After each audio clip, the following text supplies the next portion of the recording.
सुप्रभात बच्चों, मैं नीतीश सर आप सभी को इस रिवीजन सीरीज में बहुत बहुत स्वागत करता हूँ। तो आज का जो हमारा टॉपिक है करंट इलेक्ट्रिसिटी। अब देखो बेटा, अभी तक आपने दो वीडियोस रिवीजन सीरीज का देखा होगा। मेरा पहला सजेशन यही रहेगा कि आप हमेशा उस रिवीजन को देखें, फॉर्मूला बुक अपना बना लें। अगर आपके पास फॉर्मूला बुक है तो वहाँ पे जो एक्स्ट्रा कंटेंट है उसको रख लीजिए। नेक्स्ट का आप क्या कर सकते हैं, एक बार पढ़ने के बाद दोबारा से वापस जब 1 या 2 दिन बाद या 3 दिन बाद या संडे को जब ये वीडियो देखें तो इसको वही नॉर्मल स्पीड में चलाएं तो 30 मिनट में लगभग लगभग खत्म हो जाएगा। आंख बंद करें, वीडियो को नॉर्मल स्पीड में चलने दें, क्योंकि मेरा खुद का ही स्पीड ज़्यादा है। तो नॉर्मल स्पीड में आप जो है उसमें चलने दें और आंख बंद करके सिर्फ सुने। उससे क्या होगा, आप सुनने के बाद इमेजिन करें कि जो सर बोल रहे हैं वो हम लोग लिखते जा रहे हैं। तो इस तरीके से आपको दिमाग में वो बातें बैठती चली जाएगी, ठीक है। और वो ज़्यादा जल्दी आपके दिमाग में एक प्रॉपर फाउंडेशन के साथ रह जाएगी। तो चलिए ज़्यादा टाइम ना वेस्ट करते हुए स्टार्ट करते हैं हम लोग। Next, current electricity. Current electricity पे अगर हम लोग बात करें तो करंट क्या होता है बेटा, rate of flow of charge हो जाता है। पर्टिकुलर क्रॉस सेक्शन की बात करते हैं। एवरेज करंट अगर बात करी जाए तो एवरेज करंट हमारे पास होता है delta q by delta t के बराबर।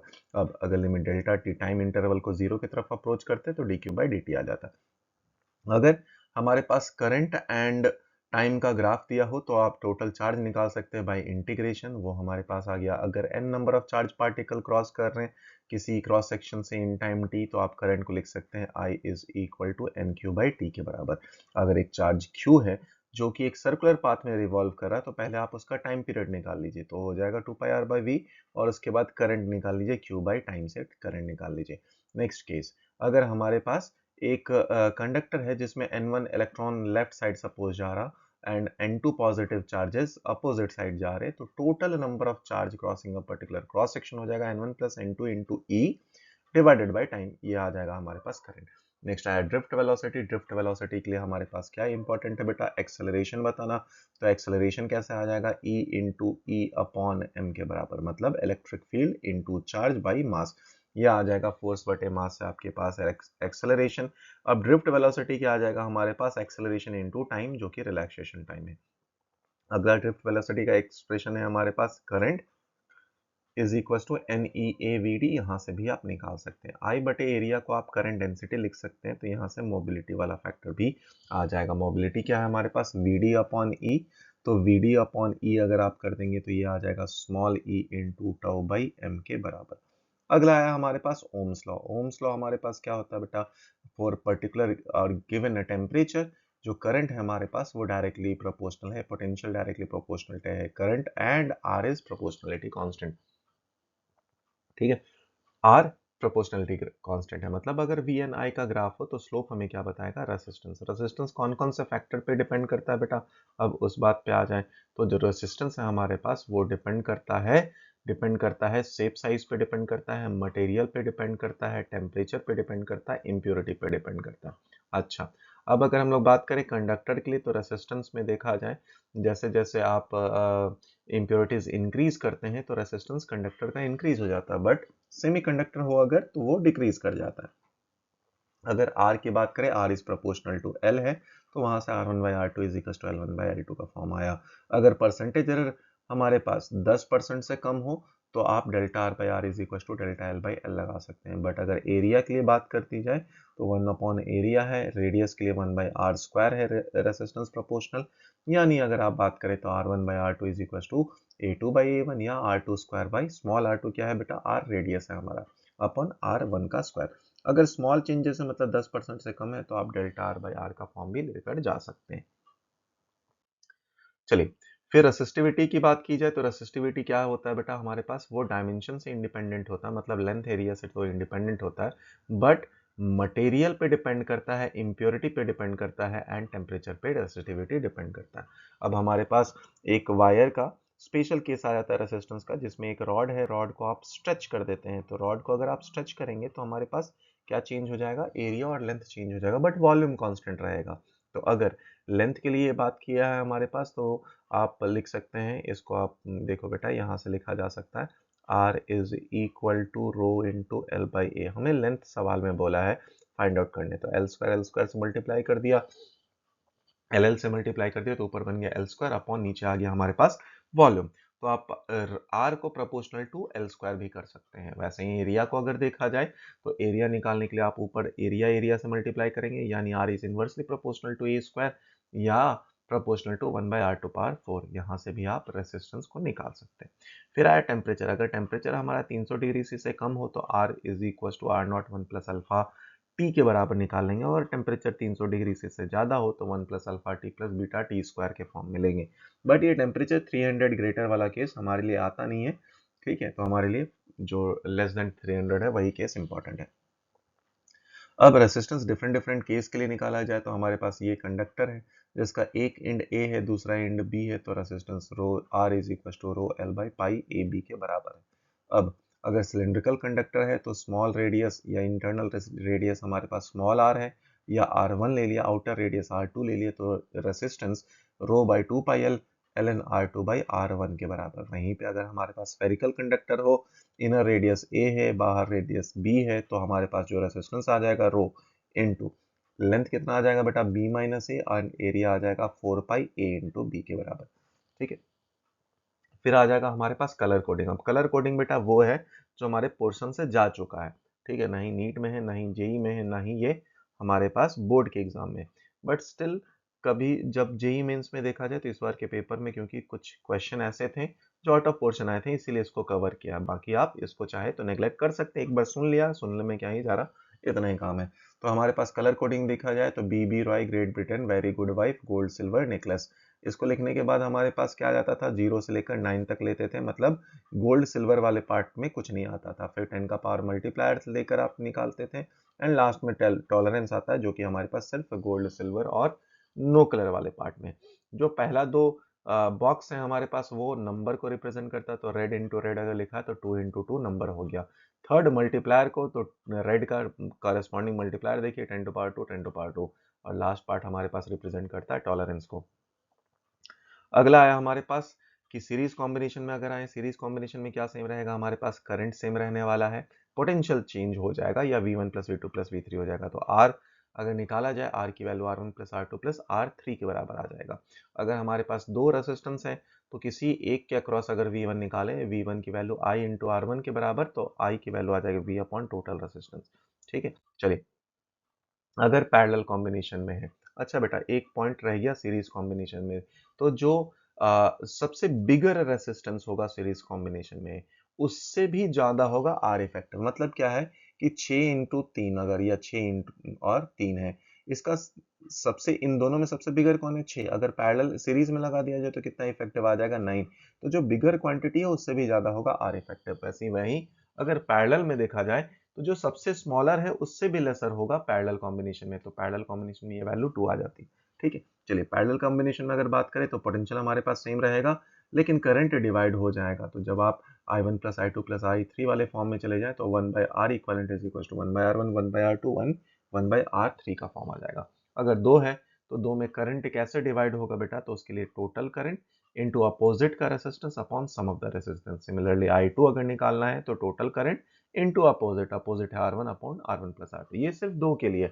बाकी के लिए कैसे निकाले बेटा, तो टोटल करंट को आप सम लिख देना, I1 plus I2 plus I3 लिख देना, और एक इक्वेशन यूज कर लेना, that is I1 R1 equal to I2 R2 I2 R2 equal to I3 R3, ठीक है। तो यहां से आप निकाल सकते हैं। आइए, अब अगर बात किया कि एक रेसिस्टेंस है जिसको आपने n पार्ट में कट कर दिया, तो R अपॉन n बन गया होगा ये।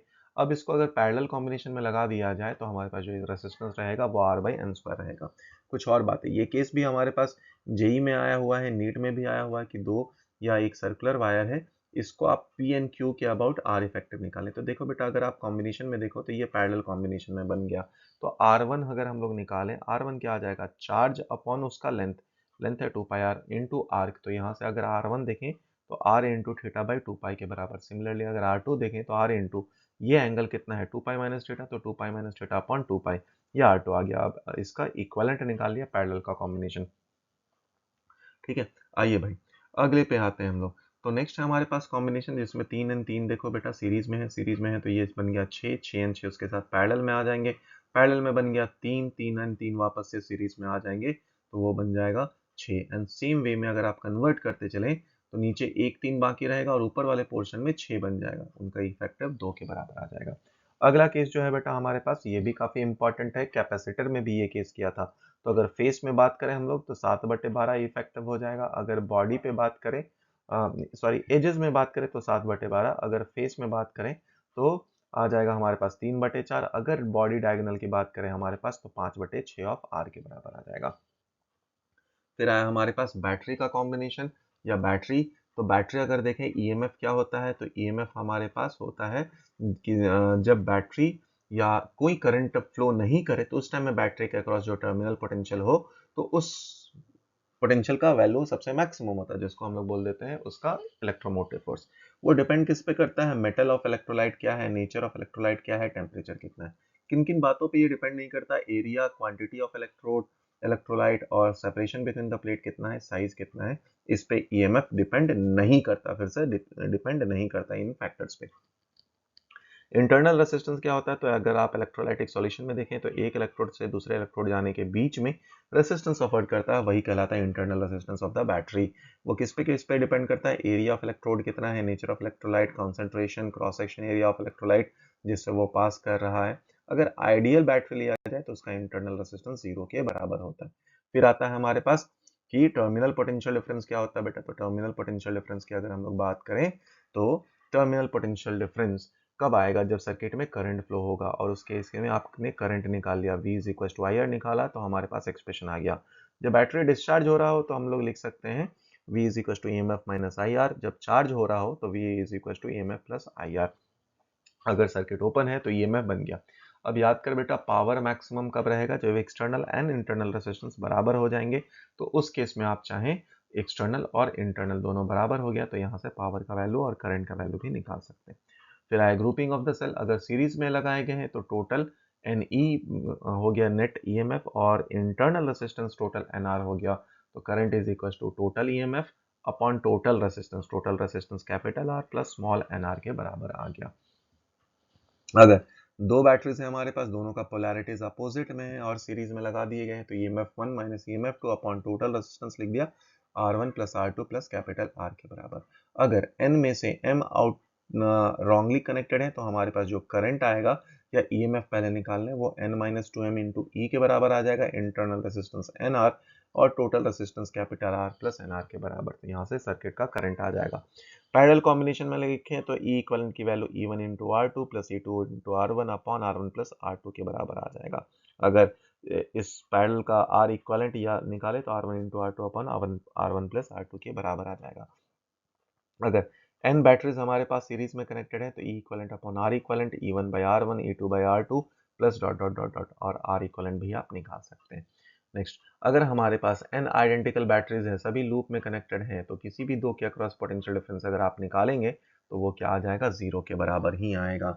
मिक्सिंग ऑफ या ग्रुपिंग ऑफ बैटरीज अगर बोल दिया जाए तो n बैटरीज हैं जिनको आपने सीरीज में कनेक्ट किया तो इक्विवेलेंट ईएमएफ आ गया Ne और इक्विवेलेंट इंटरनल रेजिस्टेंस उस टाइम आया Nr। अब पैरेलल में m लगा दिया तो इक्विवेलेंट R इफेक्टिव आया Nr अपॉन m और पोटेंशियल तो सेम ही रह गया। तो इस केस में करंट की वैल्यू आपने लिख दिया total EMF by external resistance plus total internal resistance. Again power maximum या करंट मैक्सिमम तभी होगा जब इंटरनल रेजिस्टेंस टोटल लोड के बराबर हो जाए।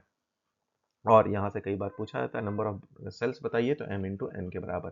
फिर आया हमारे पास क्रिकॉफ लॉ बताने के लिए। क्रिकॉफ लॉ अगर हम लोग देखें तो पहला जंक्शन रूल जो है वो किस पे बेस्ड करता है बेटा, junction rule conservation of charge पे बेस्ड करता है। बट वहीं जब लूप रूल की बात करेंगे तो एनर्जी पे बेस्ड करता है।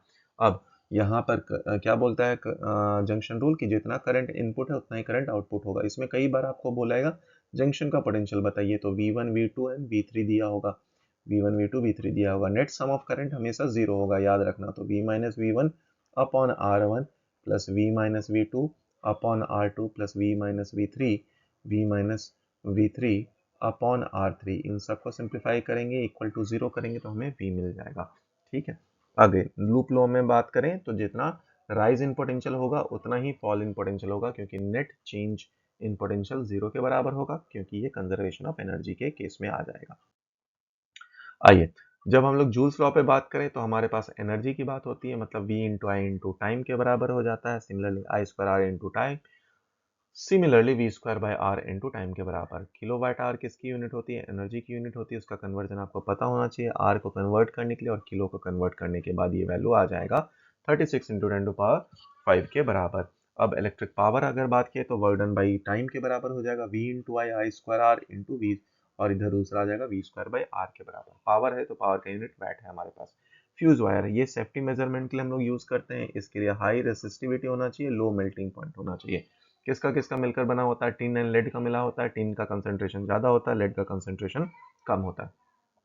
अगेन ये बेस्ड किस पे करता है हमारे पास, कि जो इंटरनल रेसिस्टेंस के कारण हीट प्रोड्यूस हुआ है, और एम सी डेल्टा टी, यहाँ से ये आप टी पॉइंट या टी टेम्परेचर निकाल सकते हैं। फिर आया हमारे पास अगर रेटिंग वोल्टेज के बारे में चर्चा की गई है, तो अगर कोई बल्ब है जिसका रेटिंग वोल्टेज वी एस दिया है, रेटिंग पावर दिया है, और आपने सप्लाइड वी ए से कर दिया, तो पावर इज इक्वल टू क्या आ गया? V A by V S का होल स्क्वायर इंटू डब्ल्यू के बराबर।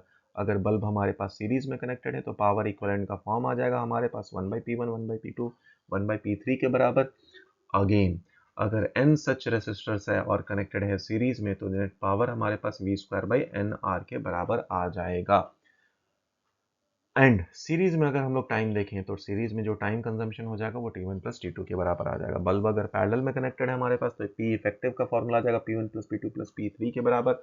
एंड अप्लायंसेस अगर रेसिस्टेंस R है और ये कनेक्टेड है पैरेलल में, तो इसके लिए जो रेसिस्टेंस आ जाएगा हमारे पास वो आ जाएगा n times of V square by are.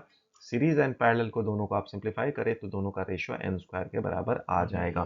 Parallel में अगर हीट फ्लो का टाइम देखना है आपको, तो T1 plus into T2 upon T1 plus T2 के बराबर आ जाएगा। Last case Wheatstone bridge. Wheatstone bridge अगर हम लोग देखें तो व्हीटस्टोन ब्रिज हमारे पास किसके बराबर होता है? तो इससे अननोन रेसिस्टेंस S को फाइंड करते हैं, और P into S R into Q के बराबर होगा। तो जैसे ही ये व्हीटस्टोन ब्रिज बन जाएगा तो यहाँ से कोई करंट फ्लो नहीं होगा। ठीक है। अच्छा, अगर जहाँ पे इन ये तीन जनरल एग्जांपल है व्हीटस्टोन ब्रिज पे, तो जहाँ पर भी आपको G दिख रहा है वहां पर वो कट सर्किट हो जाएगा, वो वायर वहां पर है नहीं, तो आपको सीरीज पैरेलल में फिर बनाने में आसानी हो जाएगी। इसी के कंसेप्ट पे बेस्ड होता है मीटर ब्रिज। तो मीटर ब्रिज हमारे पास अगेन अननोन रेसिस्टेंस को बेस्ड फाइंड आउट करने के लिए होता है। यहाँ पर ये वायर है, वायर में ये नल पॉइंट है, तो नल पॉइंट के लिए अगर निकालना है तो R into 100 minus L should be equal to S into L के बराबर। यहाँ से आपने एस का वैल्यू निकाला। ठीक है। अब अगला पार्ट जो है बेटा पोटेंशियोमीटर, ये आपके ना ही नीट में है, ना ही जेई में है, ना ही बोर्ड में है। बट अगेन क्योंकि नीट में कुछ क्वेश्चंस ऐसे आए थे, सॉरी जेई में इस बार कुछ क्वेश्चन ऐसे आए थे जो आउट ऑफ पोर्शन के थे या पहले वाले पोर्शन के थे, इसलिए ये बताऊंगा। जिनको अभी नहीं देखना वो प्लीज इसके बाद वीडियो को स्किप कर सकते हैं। एक ही आरसी सर्किट का दो एग्जाम्पल आएगा, तो अगर आपको पोटेंशियोमीटर का केस नहीं करना तो आप बिल्कुल स्किप कर लीजिए क्योंकि ये पोर्शन में है नहीं। ठीक है। आइए पोटेंशियोमीटर पे हम लोग बात करें तो पोटेंशियोमीटर हमारे पास, पोटेंशियोमीटर से पहले आपको आरसी सर्किट बता देता हूँ, ताकि जिनको स्किप करना आरसी के बाद वो कम्प्लीटली वीडियो को बंद कर देंगे। ठीक है। आइए तो आरसी सर्किट में अगर बात करें, हम लोग चार्जिंग की बात करें, सी है, आर है और यहाँ पर बैटरी है। तो ईएमएफ का एक्सप्रेशन आपने लिख दिया, तो बैटरी के अक्रॉस ईएमएफ, रेसिस्टेंस के अक्रॉस आई, और इसके लिए क्यू बाई सी। और जब आप इसे इंटीग्रेट करते हैं, मतलब क्या है, हमारे पास आई को आप D Q by D T के बराबर रख देते हैं, फिर सिंप्लीफाई करते हैं, तो D Q by D T into R should be equal to E M F minus Q by C, E C by C आ जाएगा। ठीक है। अब आप इसको इंटीग्रेट करते हैं तो जो हमारे पास चार्ज का एक्सप्रेशन आता है Q is equal to Q naught 1 minus E का power minus T by R C. फिर करंट आ जाता है I is equal to I naught E का power minus T by R C. अब देख बेटा, टी चार्ज को देखा जाए तो ये चार्ज क्या होगा, स्टडी रेट से इंक्रीज करेगा या इंक्रीज करेगा, एक पर्टिकुलर टाइम के बाद स्टडी स्टेट में पहुंचने के बाद चार्ज मैक्सिमम स्टोर हो जाएगा। ये टाइम कब होगा, स्टडी स्टेट में आएगा। अब कई बार बेटा बोला होता है आपके पास स्टडी स्टेट में कैपेसिटर कैसा बिहेव करता है, तो उस पर चार्ज एक्स्ट्रा आएगा नहीं, मतलब सर्किट से कोई करंट को वो बाद में फ्लो नहीं करने देगा, तो वहां पे उस टाइम पे करंट की वैल्यू जीरो हो जाएगी इनफाइनाइट स्टेट में। ये देखो जीरो हो गई। ठीक है। और इसीलिए अगर आपको याद होगा एसी का VLIC वाला फॉर्म, तो क्या बोला जाता है, वोल्टेज VLIC में अगर देखा जाए VLIC, तो करंट लीड कर जाता है किसमें, कैपेसिटर में। ठीक है।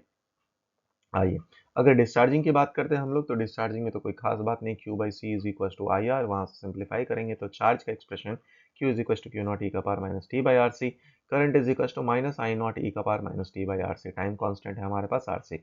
अब देख बेटा यहाँ पे माइनस क्यों लिखा गया, क्योंकि करंट डिक्रीज हो रहा है, तो ग्राफ भी आप निकाल सकते हैं। एक अच्छा सा एग्जाम्पल है, वो देख लीजिए इसमें कि कई बार बोला जाता है कैपेसिटर के अक्रॉस चार्ज बताइए, पोटेंशियल बताइए और एनर्जी बताइए। तो हमारे पास स्टडी स्टेट में क्या बोला कि कैपेसिटर से कोई चार्ज फ्लो नहीं करेगा, मतलब करंट फ्लो नहीं करेगा, मतलब ये वहां पर सर्किट ओपन सर्किट बन जाएगा।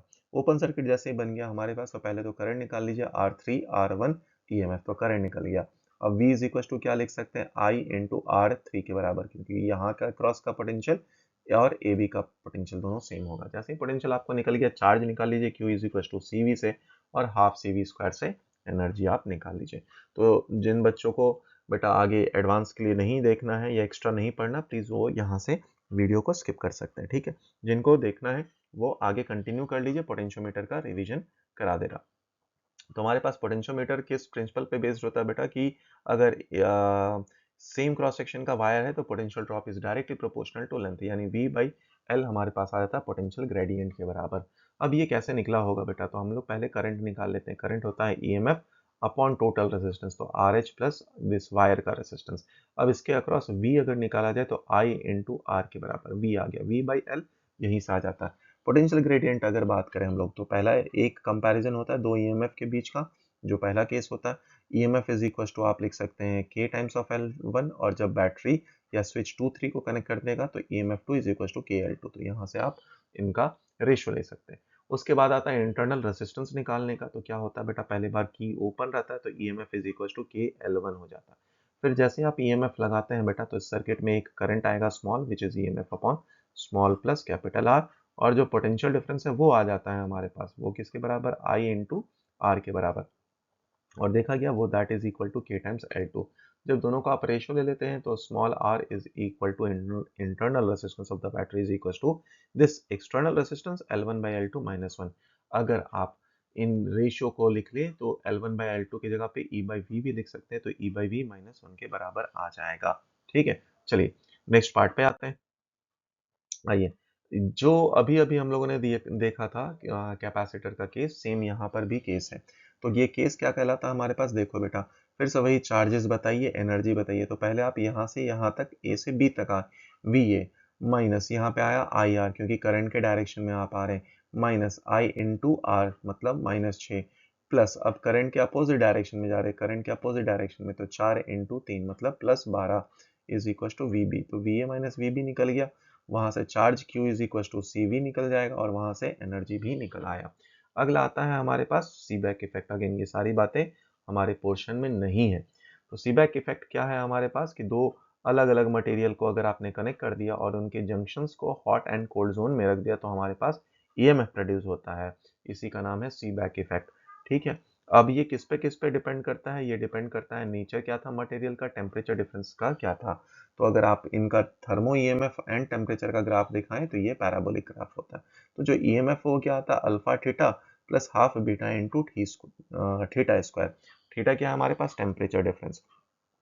ठीक है, अगर आप इस सिमेट्री से देखें तो inversion, theta is inversion temperature, ये हमारे पास होता है नेचुरल टेम्परेचर, एंड ये हमारे पास कोल्ड टेम्परेचर हो जाता है। अब जब आप इसको निकले तो थीटा नेचुरल टेम्परेचर आप क्या निकाल सकते हैं, थीटा आई, हाँ theta I plus theta C by 2 के बराबर आ जाएगा। आइए उसके बाद आता है हमारे पास thermo electric power. Thermo electric power क्या आएगा बेटा, वो आएगा जब आप इसका रेशियो ले लेंगे, डिफरेंशिएट कर देंगे थर्मो इलेक्ट्रिक पावर, या सीबैक कोफिशिएंट बोलेगा। तो जो EMF का इक्वेशन था उसको आपने डिफरेंशिएट कर दिया तो वो एक स्ट्रेट लाइन आ गया, ये रहा स्ट्रेट लाइन। ये जो टेम्परेचर है ये न्यूट्रल टेम्परेचर है। ठीक है, इसकी वैल्यू अगर आप निकालते हैं यहाँ से तो हमारे पास आ जाता है माइनस अल्फा बाई बीटा के बराबर। फिर आता है हमारे पास इन्वर्जन टेम्परेचर। इन्वर्जन टेम्परेचर में क्या इंपॉर्टेंट हमारे पास, कि EMF की वैल्यू जीरो हो जाएगी, ये EMF का वैल्यू जीरो हो जाएगा। जब आप इसको सिंप्लीफाई करें तो inversion temperature is equal to 2 times of natural temperature के बाद बराबर आ जाता है। उसके बाद आता है हमारे पास पेल्टेरियर इफेक्ट। पेल्टेरियर इफेक्ट क्या बोलते हैं हम लोग, कि अगर करंट फ्लो कर रहा है तो एक हीट जोन या दो क्लोज लूप में करंट फ्लो कर रहा, तो एक हीट जोन बन जाएगा, एक कूल जोन बन जाएगा। पेल्टियर कोफिशिएंट हमारे पास क्या होता है, तो ये हमारे पास हीट प्रोड्यूस्ड एट जंक्शन पर यूनिट चार्ज फ्लो के बराबर हो जाएगा। ठीक है, अब ये कंप्लीट है जहां तक आप बात करें कि करंट इलेक्ट्रिसिटी का फॉर्मूला रिवीजन। अब इस फॉर्मूला रिवीजन को बेटा जितनी बार आप सुने उतना आपके लिए अच्छा होगा। तो प्लीज अपने फॉर्मूला में जो जो मिसिंग था, जैसा कि पहले बोला था, उसको आप वहाँ पे ऐड ऑन कर लीजिए। जो बातें इसमें है उसमें नहीं थी इसमें लिख लीजिए एंड एक कंप्लीट फार्मूला बुक बना लीजिए। फिर आप जितना जब भी टाइम मिल जाए, संडे को मिल जाए या सोने से पहले आपके पास आधा घंटा है, कोई भी एक चैप्टर रिवाइज करना है, तो आपने बस ईयरफोन लगाया और एक बार आराम से सुनते चले गए, तो आपका चैप्टर आराम से कंप्लीट हो जाएगा। ठीक है, तो अगर अच्छा लग गया, ये मेहनत अच्छी लगी, क्योंकि एक एक पीडीएफ बनाने में ही लगभग एक दिन तो लग ही जा रहा। तो अगर ये मेहनत आपको अच्छा लग रहा, वीडियोस अच्छे लगे हैं, तो अपने दोस्तों को भी बता दो भाई, उनका भी अच्छा हो जाए और मेरे भी चैनल पे कुछ लोग दिख जाएंगे। ठीक है, चलिए आज का कार्यक्रम यहीं तक, मिलते हैं अगले वीडियो में, तब तक के लिए बाय बाय, टेक केयर, धन्यवाद।